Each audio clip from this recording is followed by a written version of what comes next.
सविता और पायल का रिश्ता शुरू से ही काफी अच्छा था।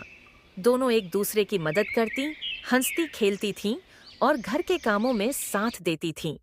पायल अपने सास की बहुत इज्जत करती थी और सविता भी उसे बहुत मानती थी। सब कुछ बहुत अच्छा चल रहा था, जब तक कि नई पड़ोसन रीना उस मोहल्ले में नहीं आई।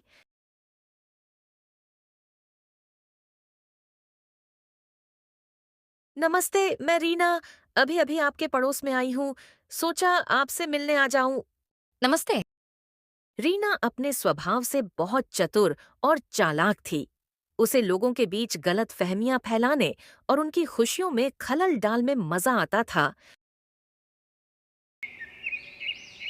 आपकी सास बहुत सख्त दिखती है, हमेशा काम करवाती होंगी, है ना? मुझे तो लगता है वह आपसे खुश नहीं है। नहीं, ऐसा तो कुछ नहीं। माँ जी तो मुझे बहुत प्यार करती हैं। आप तो बहुत भोली हैं। मैंने देखा है, आपकी सास अक्सर आपकी बुराई करती रहती है। आपको थोड़ा ध्यान रखना चाहिए। पायल के मन में शक पैदा होने लगा। वह अपनी सास की हर बात को अब गलत तरीके से समझने लगी। पायल, क्या तुमने सब्जियां काट ली? हाँ, कर रही हूँ। हर वक्त काम ही तो करवाना है। अरे, मैंने तो बस पूछा था। दूसरी ओर रीना ने सविता से भी कहा, आपकी बहू तो बहुत चालाक है। वह आपके खिलाफ घर में बातें करती है। आपको उस पर ध्यान रखना चाहिए। माँ आए, बैठिए। नहीं, तुम लोग बात करो।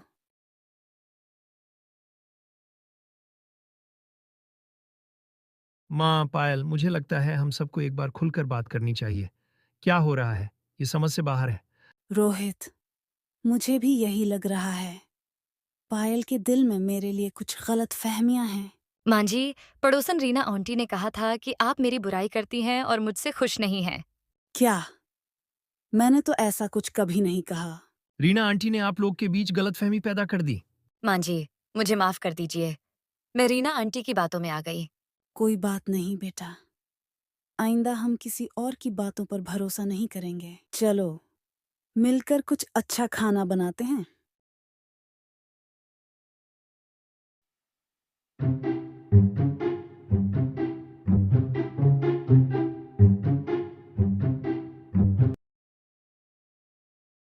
पायल कहाँ है?